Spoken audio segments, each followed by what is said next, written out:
নমস্কার বন্ধুরা, সবাই কেমন আছেন? আশা করছি সবাই খুব ভালো আছেন। আজ আমি রান্না করব রুই মাছের ঝাল। তার জন্য এখানে কড়াই বসিয়ে দিয়েছি। কড়াইয়ে দিয়ে দিয়েছি বেশ খানিকটা পরিমাণ সর্ষের তেল। আর এদিকে লবণ হলুদ মাখিয়ে নেব মাছে। আজকে আমি রান্না করছি উনুনে। তেলটা নাড়াচাড়া করে নিলাম। তেলটা গরম হয়ে গেছে, দিয়ে দেব লবণ হলুদ দিয়ে মেখে রাখা মাছগুলো।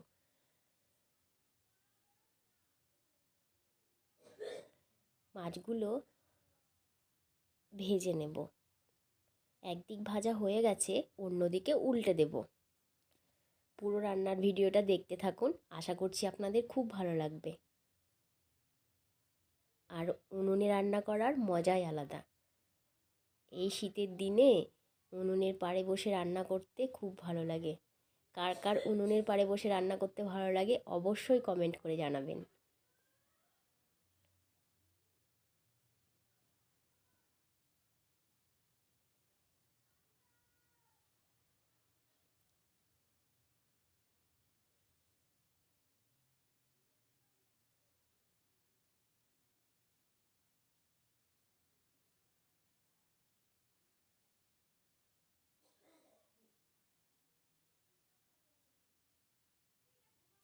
মাছগুলো ভাজা হয়ে গেছে, তুলে নেব।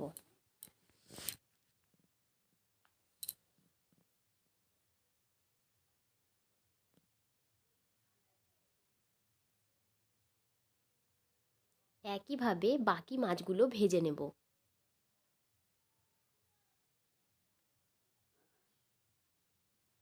দেয়া হয়ে গেছে বাকি মাছগুলো।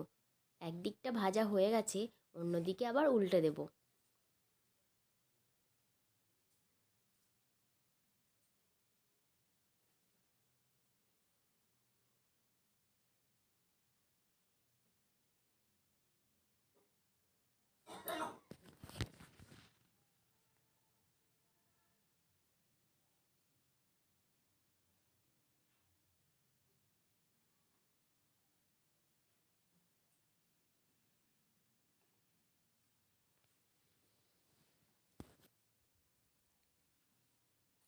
মাছগুলো ভাজা হয়ে গেছে, তুলে নেব।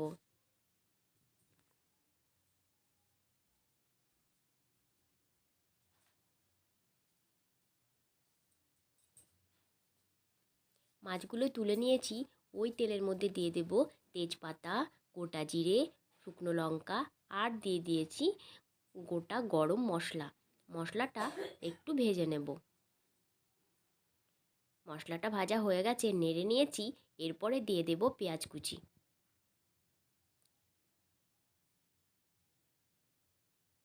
পেঁয়াজ কুচিটা একটু নেড়ে চেড়ে নেব। কালারটা যখন চেঞ্জ হয়ে যাবে, কালারটা চেঞ্জ হয়ে গেছে, এবার আমি বাকি মশলাটা দিয়ে দেব। এর মধ্যে আছে আদা, জিরে, ধনে, শুকনো লঙ্কা বাটা আছে, সেটা দিয়ে দিলাম। এরপরে মশলাটা কষিয়ে নেব। ওর মধ্যে দিয়ে দেব লবণ, আর দিয়ে দেব হলুদ। এরপর মশলাটা কষিয়ে নেব।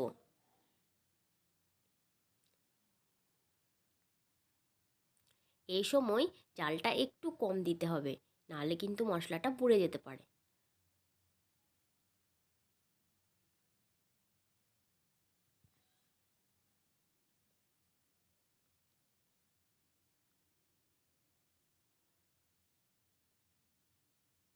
এরপর আমি দিয়ে দেব টমেটোর টুকরোগুলো।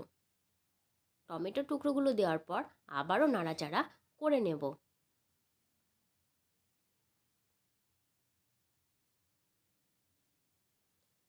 আমার রান্নার ভিডিও যদি আপনাদের ভালো লেগে থাকে, প্লিজ একটা লাইক, কমেন্ট আর শেয়ার করার অনুরোধ রইল।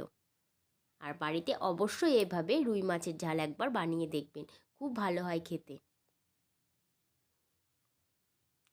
টমেটোগুলো ভেঙে ভেঙে দেব। টমেটোগুলো গলে গেছে।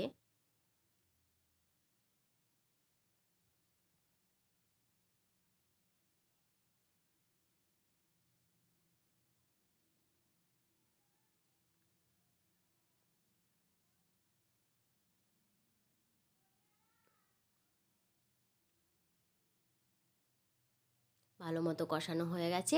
এরপর আমি দিয়ে দেব কিছুটা পরিমাণ জল।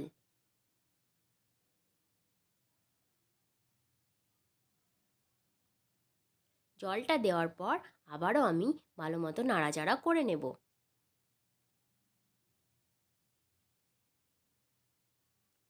এরপর আমি কিছু সময় ফুটতে দেব। ফুটে গেছে ভালো মতো। এরপর আমি ভেজে রাখা মাছগুলো দিয়ে দেব।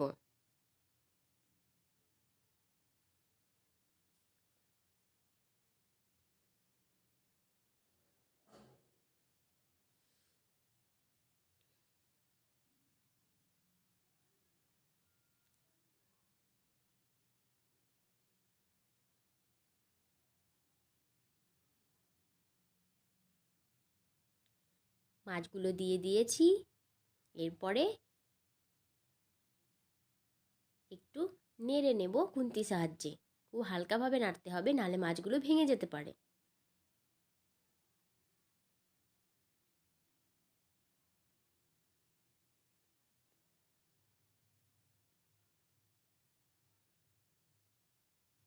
এরপর আমি দিয়ে দেব সামান্য পরিমাণে চিনি। চিনিটা দেওয়ার পর সব শেষে দিয়ে দেব গরম মশলার গুঁড়ো। গরম মশলা দেওয়ার পর একটু নাড়াচাড়া করে নেব। এরপর নামিয়ে নেব গরম গরম রুই মাছের ঝাল। রান্না কমপ্লিট।